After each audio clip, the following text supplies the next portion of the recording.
हमारे YouTube channel में आप सभी मित्रों का बहुत बहुत स्वागत है।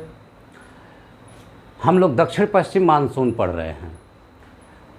इसके पहले वाले वीडियो में हम लोग पढ़े थे दक्षिण पश्चिम मानसून की अरब सागर शाखा, और आज हम लोग पढ़ेंगे बे ऑफ बंगाल यानी बंगाल की खाड़ी शाखा।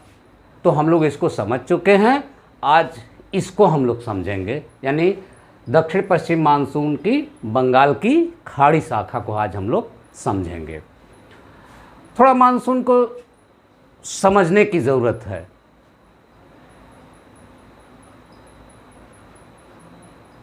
जैसे मान लेते हैं मानसून एक बारात है।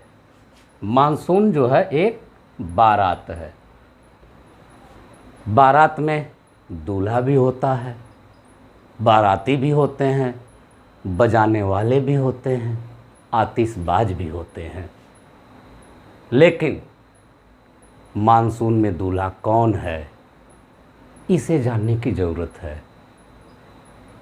बाराती कौन है, बजाने वाला कौन है, आतिशबाज कौन है। क्योंकि हमारे भारत में पहुंचते ही पूरे भारत में बाजा भी बजेगा, गड़गड़ाहट भी होगी, आतिशबाजी भी होगी और आसमान में बिजली भी चमकेगी। लेकिन इस भारतीय मानसून का दूल्हा कौन है, अगर हम इसको नहीं पहचान पाए तो हमारा एक प्रश्न गलत हो जाएगा, या फिर ये समझ लीजिए कि आपने मानसून को ठीक से समझा ही नहीं।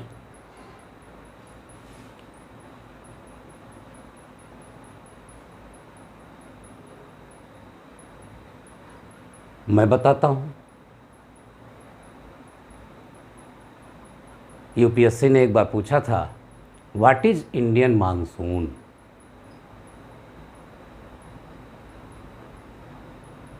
Indian monsoon is energy. भारतीय मानसून एक एनर्जी है, ऊर्जा है। और किसी बारात का ऊर्जा तो दूल्हे राजा ही होता है। दूल्हे राजा का अपहरण कर लीजिए, बारात ऑटोमेटिक बिखर जाएगी।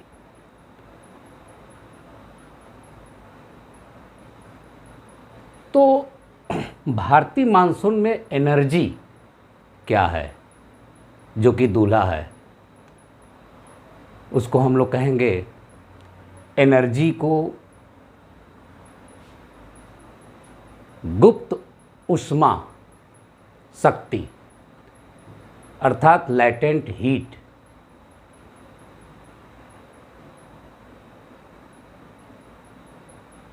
क्योंकि Indian monsoon is energy released from Indian ocean. भारतीय मानसून हिंद महासागर से निःसृत ऊर्जा है।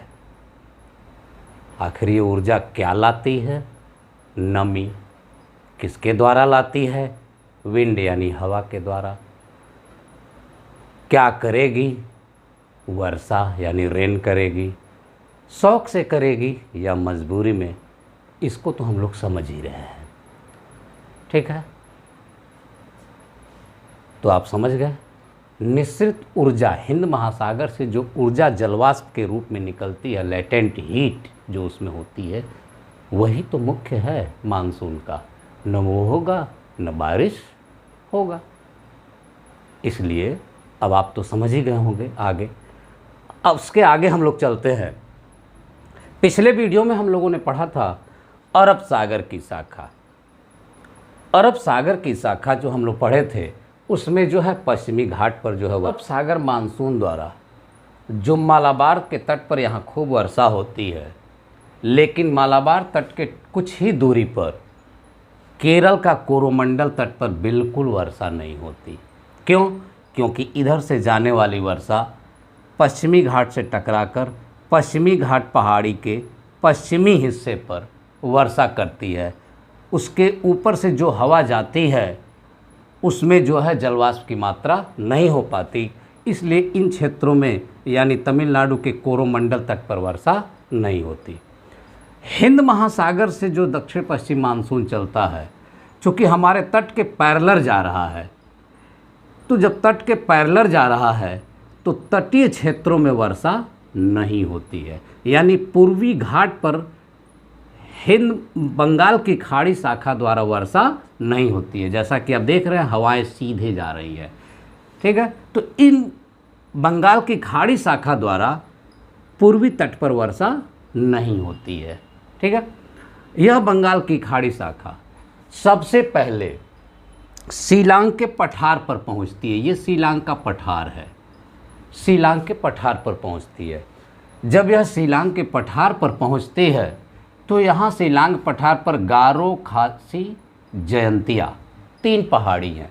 इस गारो, खासी, जयंतिया पर बहुत अच्छा वर्षा होती है। हाँ, ध्यान दीजिए, जब यहाँ से हवा जाती है तो ये बांग्लादेश है। बांग्लादेश में जो है वर्षा दक्षिण पश्चिम मानसून से नहीं होता है, क्योंकि बांग्लादेश में कोई भी पहाड़ी नहीं है जो कि इन हवाओं को रोक दे।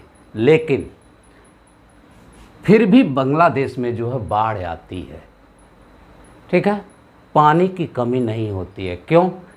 जब यह मानसून जा करके गारो, खासी, जयंतिया यानी शिलांग के पठार से टकराता है तो लगभग 150 से 250 मीटर खड़ा ढाल है, और खड़ा ढाल पर जब ऐसे चढ़ता है, ठीक है, तो यहाँ पर जो है खूब वर्षा करता है। क्योंकि आप जानते हैं जैसे जैसे हवाएं ऊपर होती हैं उसमें हवाओं में जो है जो गर्मी होती है वो धीरे धीरे ठंडा होने लगती है, ठीक है, और ऊपर जा कर के ये खूब वर्षा करती हैं। और जब वर्षा होती है तो यहाँ का जो जल है वो जो है बांग्लादेश के तरफ आता है, ढाल इधर है तो बांग्लादेश के तरफ आता है, और बांग्लादेश में जो पानी चाहिए पर्याप्त पानी बांग्लादेश को मिल जाता है। वो वर्षा के माध्यम से नहीं, यहाँ छोटी छोटी नदियों के माध्यम से खूब ज़्यादा बांग्लादेश को पानी मिल जाता है। एक बात। दूसरी बात, गारो, खासी, जयंतिया तीनों पहाड़ी पर इतनी ज़्यादा वर्षा होती है कि यहाँ पर सदाबहार वन पाए जाते हैं। और खासी पहाड़ी पर 2 स्थान है, एक का नाम है चेरापूंजी और दूसरा स्थान का नाम है मासिन राम, ठीक। यहाँ पर जो है 1080 सेंटीमीटर वार्षिक वर्षा होती है, ठीक। और मासिन राम वर्तमान समय में विश्व का सबसे ज़्यादा वर्षा वाला जगह है। वर्तमान कुछ दिन पहले चेरापूंजी था, लेकिन वर्तमान समय में मासिन राम में सबसे ज़्यादा वर्षा होती है, विश्व में सबसे ज़्यादा वर्षा होती है, ठीक है ना। तो कुल मिलाकर के आप जान लीजिए कि चेरापूंजी और मासिन राम में 1080 सेंटीमीटर से अधिक वर्षा होती है, यानी यह क्षेत्र जो है सदाबहार वनों का क्षेत्र है। दूसरी बात, यहाँ पर सुरमा घाटी है। ये देखिए, ये क्या है ना, ये जो है आपका ये असम है, यहाँ से ये असम और यहाँ भी असम लगा हुआ है। असम में ये सुरमा घाटी है, एक सुरमा नदी है। तो सुरमा घाटी से जो है दक्षिण पश्चिम मानसून अंदर प्रवेश कर जाता है।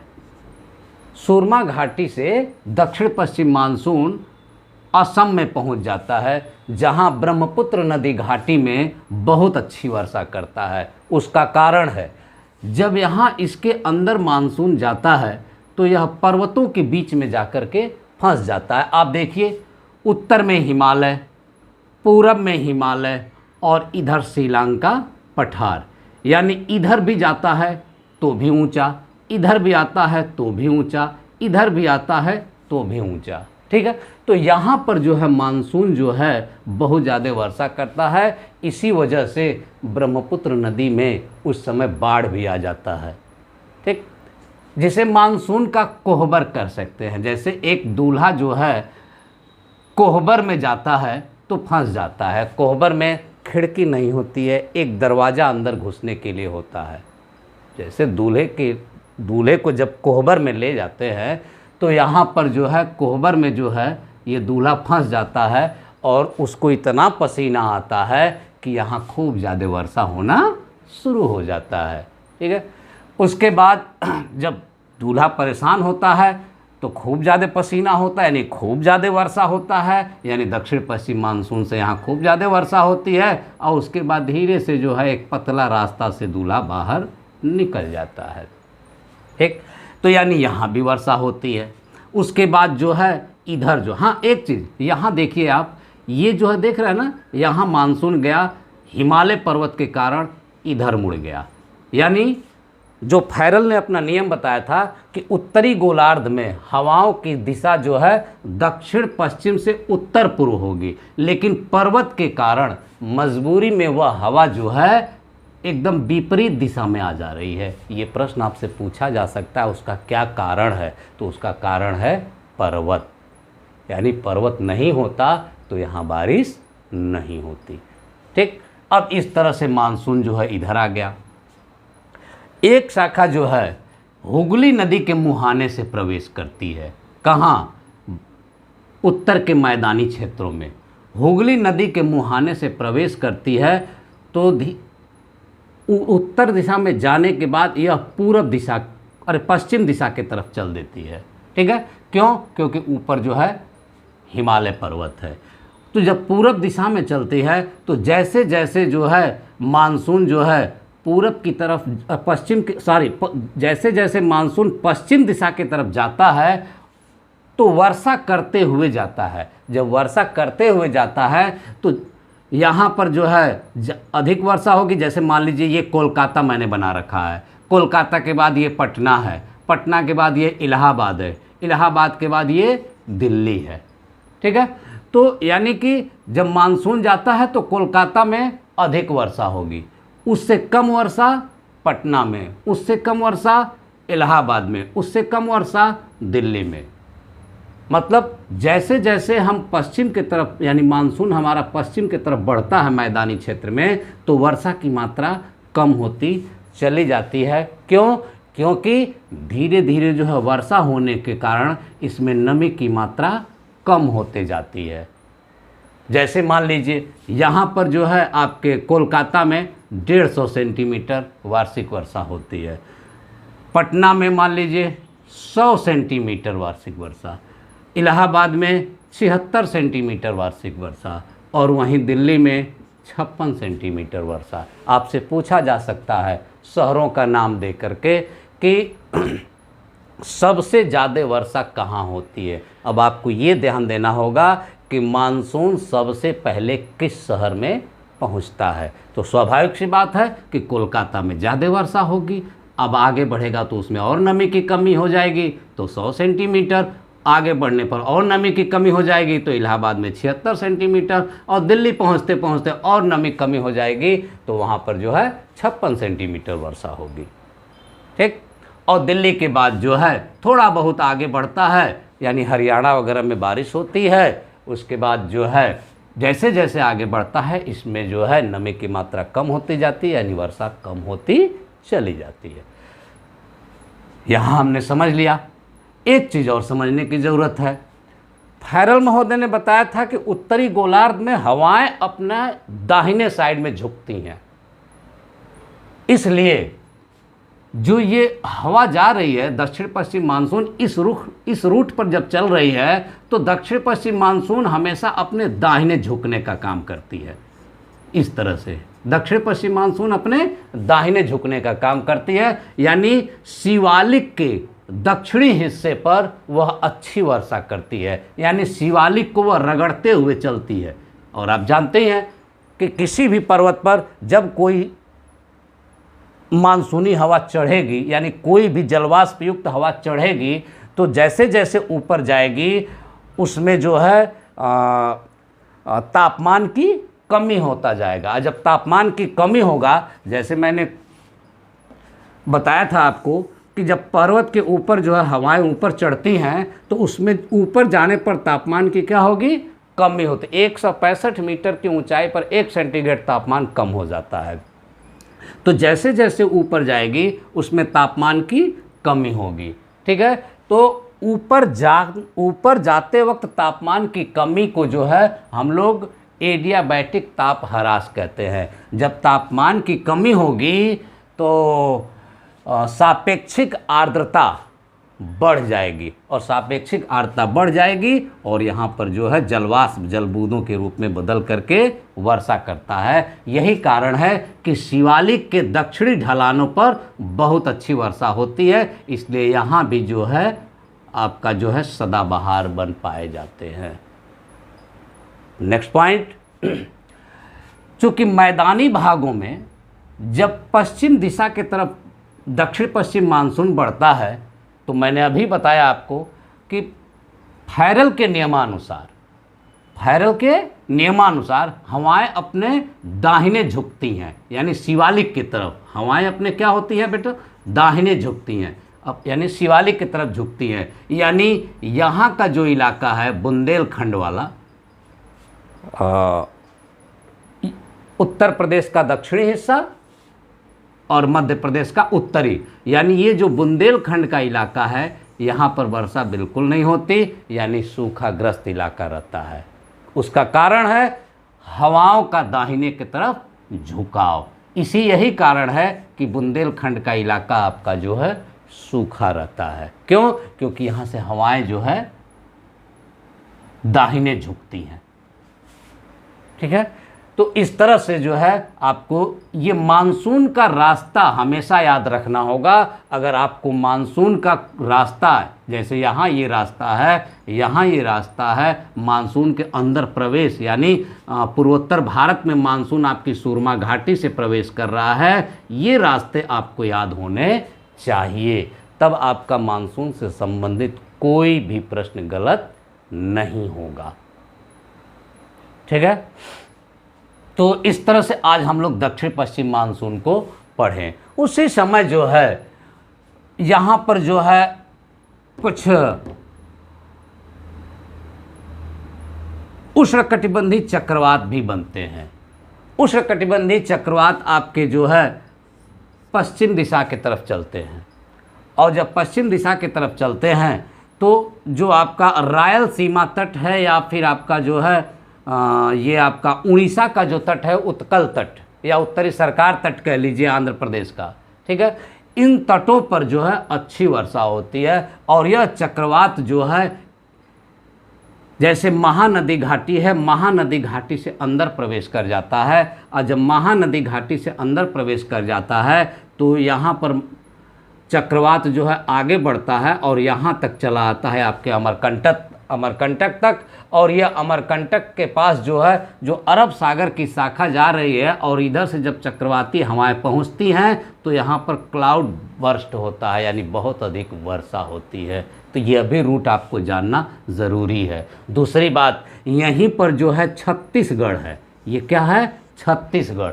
तो जो छत्तीसगढ़ का जो महानदी घाटी का क्षेत्र है, जिसको हम लोग धान का कटोरा कहते हैं, ठीक, तो इन चक्रवातीय हवाओं से इस धान के कटोरा में अच्छी खासी वर्षा होती है। क्यों? क्योंकि यह जो है पहाड़ी से घिरा हुआ है। जब यहाँ अच्छी वर्षा होती है तो यह जो है थोड़ा थाली के तरह से, इस तरह से यहाँ पर जो है नदी, महानदी घाटी बेसिन है, जिसके अंदर जो है ये पानी भर जाता है और वहाँ धान की पैदावार बहुत अच्छी होती है, और इसीलिए इसको हम लोग कहते हैं धान का कटोरा। ठीक, कुछ चक्रवाती हवाएं जो है उसी समय जो है आपके इस गोदावरी नदी घाटी से भी प्रवेश करती हैं, और गोदावरी नदी के मुहाने से जब प्रवेश करती हैं तो आगे बढ़ते हुए धूपगढ़ चोटी के पास जा कर के जो है ताप्ती नदी से आने वाली मानसूनी हवाओं से इनका मिलन हो जाता है। ठीक है, तो जब मानसूनी हवाओं से, यानी इधर से भी हवा आई और इधर से भी हवाएं आई, तो यहाँ पर जो है बैतूल के पठार पर जो है क्लाउड बर्स्ट होता है, तो यहाँ भी जो है अच्छी वर्षा हो जाती है। ठीक है, तो यानी आपको यह भी रूट ध्यान देना है, यह भी रूट ध्यान देना है। इस प्रकार आज हम लोग बंगाल की खाड़ी शाखा को भी समझ लिए। हाँ, अब पुनः एक बार ये जानने की ज़रूरत है कि भारत में कहाँ कहाँ वर्षा होती है। ठीक है, अधिक वर्षा, जैसे देखिए अब एक बार फिर उसको हम लोग रिकॉल कर लेते हैं। जब ये अरबियन ब्रांच जाती है, ठीक, तो पश्चिमी घाट से टकराती है, तो पश्चिमी घाट पर जो है, पश्चिमी घाट के पश्चिमी ढलान पर अच्छी वर्षा करती है, इसलिए यहाँ पर भी सदाबहार वन पाए जाते हैं। जब अरबियन शाखा गुजरात में प्रवेश करती है तो यहाँ पर गिर, मांडव और वारदा की पहाड़ियाँ पाई जाती है, यानी गिरनार की भी पहाड़ियाँ वहाँ पाई जाती हैं। ठीक है, तो इन गिरनार की पहाड़ी पर या वारदा की पहाड़ी पर या गिर की पहाड़ी पर यानी मांडव की पहाड़ी पर अच्छी वर्षा होती है, इसलिए यहाँ भी सदाबहार वन पाए जाते हैं। शेष गुजरात आपका सूखा बीतता है। ठीक, जब यह अरबियन मानसून आगे बढ़ता है तो अरावली के माउंट आबू ज़िले में गुरु शिखर है। क्या है ये? गुरु शिखर, उसकी सबसे ऊंची चोटी किसकी? अरावली की। तो गुरु शिखर से टकराने के बाद यहाँ भी अच्छी वर्षा होती है, यानी माउंट आबू ज़िले में अच्छी वर्षा होती है। शेष अरावली पर वर्षा नहीं होती क्योंकि हवाएं अरावली के पैरेलल आगे निकल जाती हैं। लेकिन राजस्थान सूखा बीतता है। एक तो ये कारण हो ही गया अरावली का पैरेलल होना, लेकिन अरावली से भी सबसे बड़ा कारण है यहाँ पर ITCZ का होना। यहाँ ITCZ मौजूद है, जहाँ पर जो है निम्न दाब का क्षेत्र है, जहाँ से गर्म होकर हवाएं ऊपर उठ रही हैं। जब मानसून आगे बढ़ता है तो मानसून की हवाओं का तापमान बढ़ जाता है, और जब मानसून हवाओं का तापमान बढ़ जाता है तो वहाँ पर जो है वर्षा नहीं होती है, और वर्षा होने के लिए मानसूनी हवाओं का ठंडा होना ज़रूरी है। चूँकि यहाँ पर जो है ITCZ है, यानी निम्न दाब का क्षेत्र है, तो यहाँ से हवाएं ऊपर उठती हैं। क्यों? क्योंकि यहाँ पर गर्मी ज़्यादा होती है, तो मानसूनी हवाओं में जो है गर्मी बढ़ जाती है। ठीक है, रिलेटिविटी यहाँ की जो है घट जाती है, यानी सापेक्षिक आर्द्रता घट जाती है, और यहाँ पर वर्षा नहीं होती है। जबकि बार बार दोष दिया जाता है अरावली को, लेकिन राजस्थान में वर्षा नहीं होने का एक बहुत बड़ा कारण है ITCZ का रहना, यानी कि निम्न दाब क्षेत्र का बना होना। ठीक है, और इधर हम लोगों ने देखा था कि शिलांग पठार पर जो है अच्छी वर्षा होती है, विशेषकर गारो, खासी, जयंतिया। यह खासी की पहाड़ी पर चेरापूंजी और मासिनराम है, जहां 1080 सेंटीमीटर वार्षिक वर्षा होती है, यानी अधिक वर्षा होती है इससे। यहीं पर सुरमा घाटी से जब अंदर मानसून प्रवेश कर जाता है, यानी कोहबर में, तो यहाँ पर चारों तरफ से पहाड़ियों से घिर जाता है। नतीजन यहाँ भी अच्छी वर्षा होती है। जहाँ जहाँ अच्छी वर्षा हो रही है मैं उसकी बात आपको बता रहा हूँ। ठीक है, तो यहाँ भी जो है आपके सदाबहार वन पाए जाते हैं। उसके बाद जब यहाँ से मानसून यानी प्रवेश करता है हुगली नदी के मुहाने से मैदानी भागों में, तो मैदानी भागों में जैसे जैसे जो है पश्चिम दिशा में जाता है उसमें नमी की मात्रा कम होती जाती है, लिहाजा वर्षा की मात्रा कम होता चला जाता है। लेकिन फैरल के नियमानुसार हवाएं अपने दाहिने तरफ रगड़ कर चलती हैं, यानी शिवालिक के दक्षिणी ढलान पर भी अच्छी वर्षा होती है, इसीलिए यहाँ भी सदाबहार वन पाए जाते हैं। मुझे उम्मीद है कि आपको बहुत अच्छी तरह समझ में आ गया होगा। उत्तर के इस इलाके में जो वर्षा होती है वो ठंडे के दिनों में होती है, शीत ऋतु में पछुआ विक्षोभ से होती है, वो मैं आपको समझा चुका हूँ। पंजाब और हरियाणा और दिल्ली तक पछुआ विक्षोभ से वर्षा होती है, आपको समझाया जा चुका है। ये जो कोरोमंडल पर जो ग्रीष्म ऋतु में जो हवा चल रही है दक्षिण पश्चिम मानसून, कोरोमंडल तट पर वर्षा नहीं होती है उससे, लेकिन यही कोरोमंडल तट जो गर्मी के दिनों में सूखा बीतता है, याद कीजिए मैंने आपको पढ़ाया था, उत्तरी पूर्वी मानसून से जो है शीत ऋतु में वर्षा होती है। यानी ग्रीष्म ऋतु सूखा बीतता है कोरोमंडल का, लेकिन शीत ऋतु में यहाँ वर्षा होती है। ठीक है, तो ये आज का वीडियो रहा। मुझे उम्मीद है आपको बहुत पसंद आया होगा। ठीक है, so please like, share and subscribe. Thanks, धन्यवाद।